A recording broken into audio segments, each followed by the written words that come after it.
So before we get started in our discussion around doing good in business, we're supported by some amazing women up here. So if we can just get everyone to introduce themselves, say who you are, what your company is, and what doing good in business means to you. So do you want to start with you? Yeah.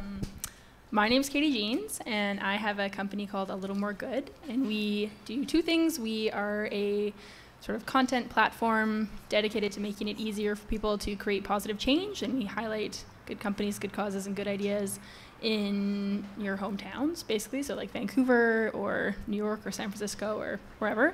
And then we also do digital strategy for mission-based businesses and help them leverage the online world to kind of get their message out there. And what else were we supposed to say? And what doing good in business means to you. Oh, and I have a pretty broad definition of doing good, but basically it's just caring about more than making money and trying to leave the world better than when you got here. Hey everyone, I'm Annalea Krebs. I'm the founder and CEO of Ethical Deal. And we help people make greener choices through education and special offers on eco-friendly products. Doing good to me is profiting with purpose. And I'm sure we'll speak more to that. Awesome, thank you. Hi everyone, I'm Suzanne Siemens. I'm one of the co-founders of Lunapads. And we specialize in healthy and eco-friendly alternatives to feminine hygiene products. Specifically, we make cloth menstrual pads and period panties. And we also have a social arm in our business which is called Pads for Girls. And one program that we have as part of that is for every pad that's purchased by any of our customers, we have a one-for-one model, kind of like Tom's Shoes, where we in turn make a donation to a company that we're partnered with in Uganda who are making Lunapad-style pads, and they're making them with local employment and giving those to girls in East Africa because they have no menstrual supplies whatsoever when they get their period, and as a result, they're missing school.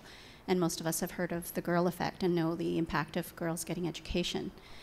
Doing good is essentially something that we've actually incorporated legally into our company. We're a benefit corporation.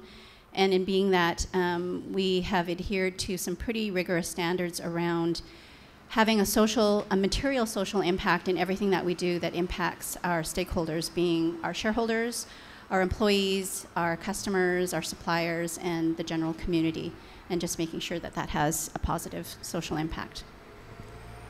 Thank you. Hi, I'm Caroline MacGillivray, and I'm the founder and executive director of an award-winning charity called Beauty Night Society. And we're best known for doing makeovers as a way to reintroduce touch to women who've experienced violence. But we run programming 4 nights a week, and the women come in. We provide child minding for those who have kids, haircuts, makeup, nails, as well as wellness things such as acupuncture, yoga, homeopathy, and as well as that life skill development, and have done over 26,000 makeovers in the last 12 years. In terms of doing good, I see it on both things. Our mission is actually to build self-esteem and change lives. And I see it not just with the impoverished women that we work with, but within our volunteer scope as well. And I've seen a lot of people, when they start believing change is possible, make huge impacts, both in their personal lives, business lives, and just realizing that they can do so much more. And when they get to be all that they can be, it's really exciting. And that's what I think good business is being the best. Thank you. And I'm Andrea Shillington. I'm the founder of a company called Brands for the People, and I connect startup businesses that have a vision to do good things in the world with a hand-picked group of graphic designers all around the world. So we help people get logo designs and business cards and websites so that they can, really tap into their purpose and build the business of their dreams. And for me, I guess, a do-good business is really around connecting your own purpose with making a profit and doing good things in the world for the greater good. So rather than it just being about me making money and me going and living on a beach one day, which might be nice if that ever happens, but also really about the contribution that your own purpose can make in your business. So, and I'd like to talk a little bit more about that. I actually have a quote that I heard last night that I wanted to share with you guys because I thought it was very fitting. So here's the quote. It's by Stephen Pressfield, The War of Art, if anyone's read that book. If you were meant to cure cancer or write a symphony or crack cold fusion, and you don't do it, you not only hurt yourself, you even destroy yourself. You hurt your children, you hurt me, you hurt the planet. Creative work is not a selfish act or a bid for attention on the part of the actor. It's a gift for the world and every being in it. Don't cheat us of your contribution. Give us what you got.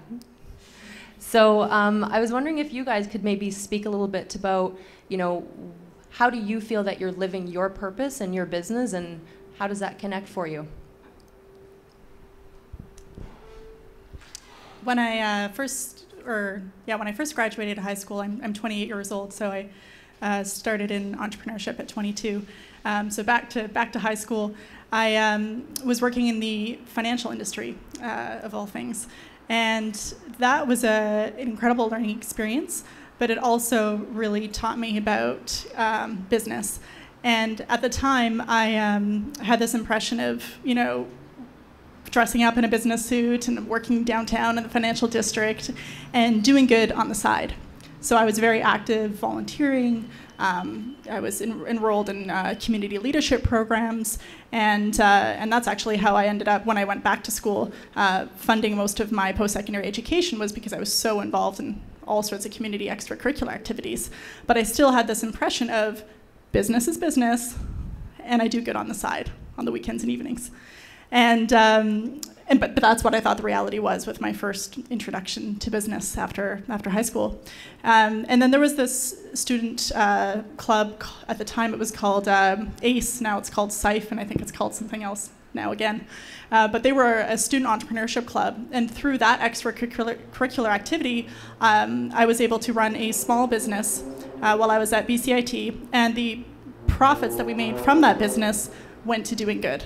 So that was, inching over to, so I can make money and do good with that money. But it still wasn't really, living my values day in and day out. So I challenged myself, and I started looking for companies that were doing good, were making money, and were doing good, and challenged myself to think of a business that could do that. And so I'm living the dream, because I get to do something that I feel good about. I get to do something that is making an impact, and I've aligned my work with my values. And I think that's totally possible, and it came slowly for me, but I'm glad that I realized it. I'm glad that I made it happen, and I hope that each and every one here can also make that happen.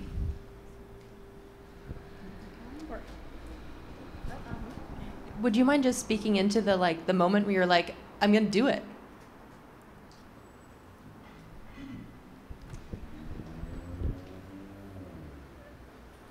I think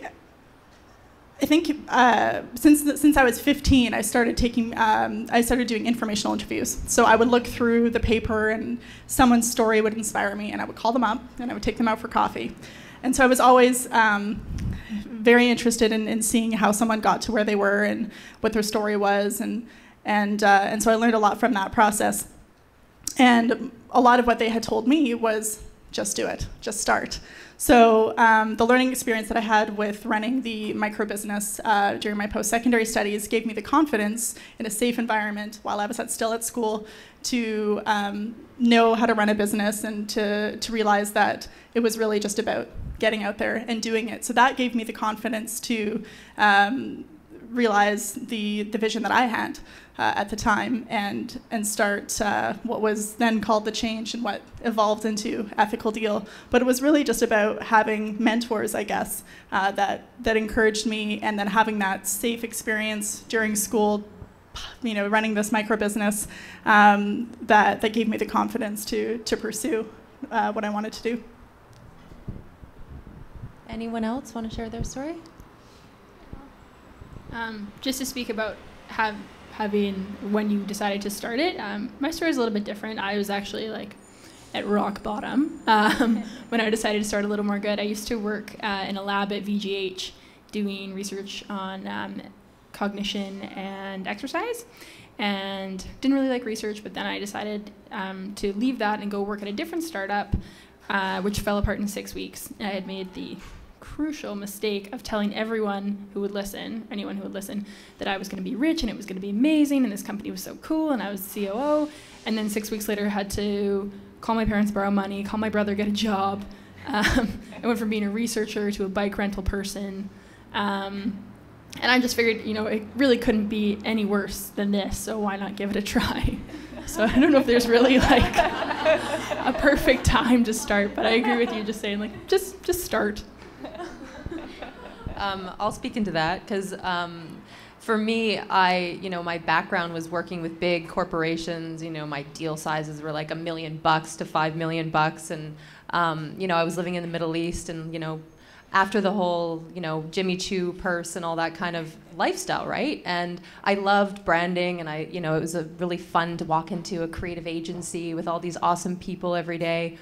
And then, I kind of reached what it was that I wanted to do. I, had the cool apartment and I owned my car and, I had this awesome job that I loved. And then I was like, but I still felt empty. There was still something inside of me that was like, this isn't it, Andrea. Like, there's more.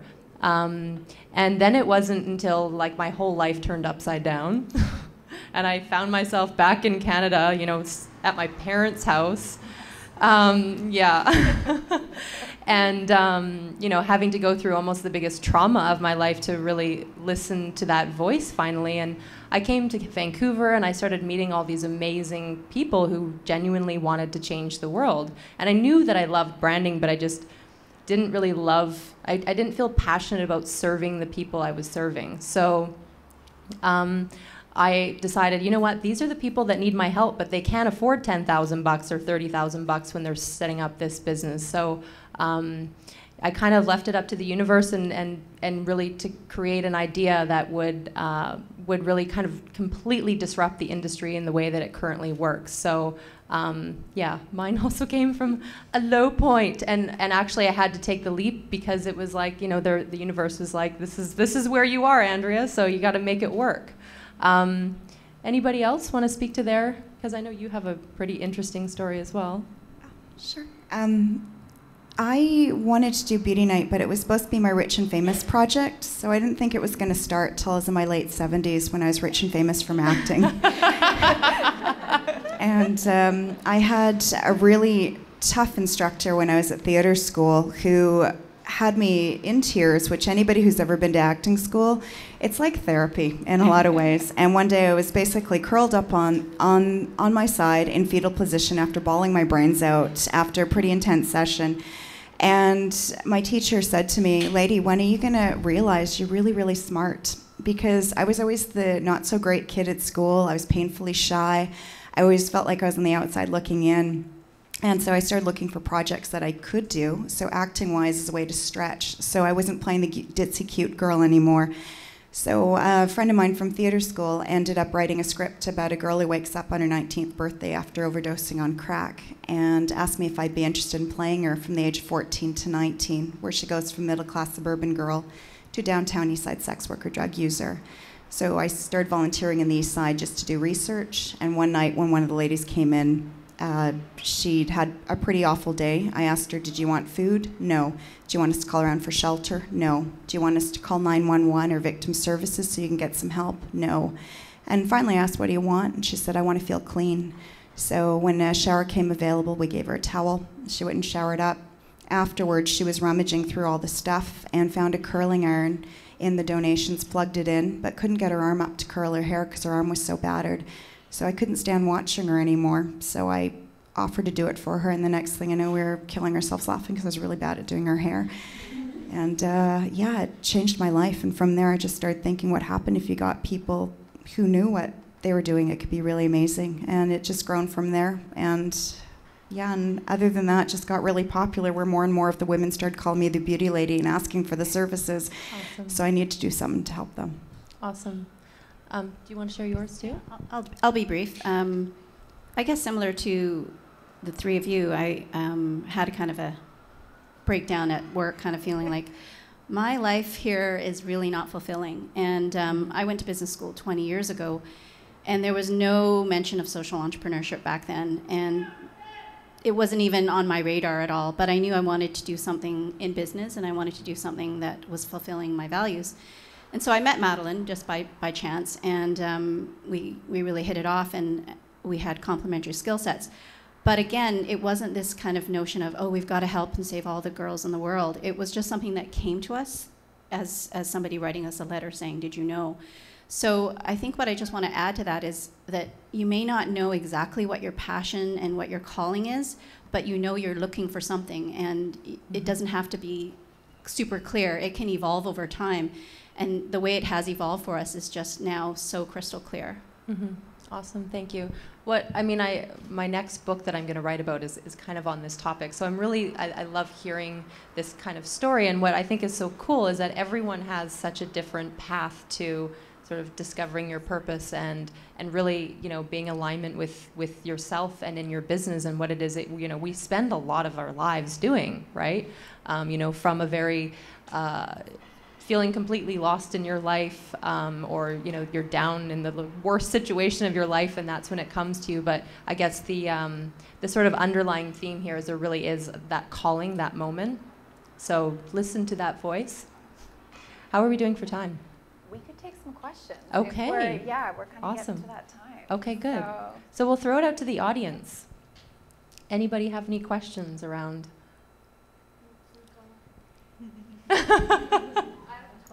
Yeah. So I absolutely understand the feeling that you want to find something a little bit more fulfilling and find it through business or with business or how that works.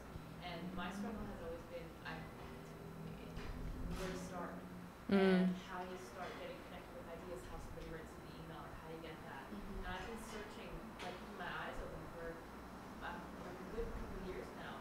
And I mean, this kind of environment is great for that. But if you guys have any experiences where you I love your story, but where something, where to look for opportunities for these sorts of things, or where to get started, or how to make those initial steps. So do you have an idea already, or are you trying to let the idea come to you? Somebody asked for my help. Great. What do you do? Oh, awesome. But maybe some of your experiences about how you got these things started. Okay. Does anyone go for it? I'm going to jump in, but it won't be my story I'm sharing, if that's okay. I've had a few volunteers, one that started volunteering for us who didn't know what she wanted to do. And through volunteering, she started off doing makeovers for us. And I ended up realizing she loved working with the people. And she applied. She's now doing her master's at University of Victoria for social work. And what was really cool about that was she didn't think that it was possible because she has a really severe case of dyslexia. And through actually volunteering, so just find something that you like to do or you think you might want to learn a bit more about. So whether it's taking a cooking class, going maybe a political party, whatever it is that you're curious about, and allow yourself a chance to kind of explore that. And sometimes through that, you discover what might take you to the next level as to what you want. I'll add to Andrea's question. What do you do and what are you really good at? And that is something that's hugely valuable to somebody out there who needs exactly what you offer. And I think being at events like this, and there's so many networking events around social entrepreneurship and people doing amazing things in the world. And so some people say, oh, just follow your passion. And I can't give that advice because back when I was in my 20s, I had no passion. I was just going through business school and work and working really hard. And my mentors were people who were trying to have it all, right? You had the nanny and the corporate job, and I was climbing the ladder, and then I almost fell off because I almost died trying so hard. And so I didn't know what it was, but I happened to get advice that go meet other people who aren't in your circle naturally. And when you meet them, you'll open your eyes to what else is out there, but you also have your own special skill that you can offer, and people will be very attracted to that. Yeah, I mean, I work with a lot of people and they kind of come to me at the first point where they're like, okay, I got this idea, now what? And I help them sort of bring it all together. And one thing I've noticed is that a lot of people are like, okay, I'm going into this business, so I should make it look like this. And they should put it inside the box of that's what that industry looks like. And I'm always trying to encourage them, like, well, what else is, unique about you, you know, like you were saying, that you can really, that only you can bring to this industry or bring to your skill set that makes you unique. That will help you stand out. That there's some, you know, major genius in that. Just to add to that, there's this great website called alittlemoregood.com. No, I'm sort of kidding. But I think as much as you need to identify what you're really good at, you also want to think about what you really like to do, because I know, like pre A Little More Good, I was volunteering with tons of things, and it was everything from like Vancouver Adaptive Snow Sports to the Surfrider Foundation, and I would go to some things and be like, yes, I'm so good at this, but just like dread going because I hated doing it. And that doesn't really make a good volunteer, or like you're in HR, you know this, like a good employee. But two, it's just not fun. And so I think you want to do something that you really enjoy as well as that you're really good at, just so you keep doing it and then you don't suck as a volunteer, which is good too. Yeah. There's a great website if you're not sure in terms of like what you like and the values, etc. If you can find a life coach, sometimes that's really helpful, a good alignment that way. As well, there is a website, I believe it's called Franklin Covey, where you can actually put in a lot of stuff and it'll actually help you create your own life mission statement as well as value statements, which sometimes that's really helpful when you're searching. And I'll be honest, I like doing that every 6 months to see how I'm shifting, because we change every day. Cool. Thank you. Any more last questions, or do we have to wrap up? We'll wrap up? We're running a little behind, Okay. so we thought we might jump in, unless there's like Anyone have a just, burning like, dying question? to ask that burning question. Otherwise, we might Awesome. just have to move on.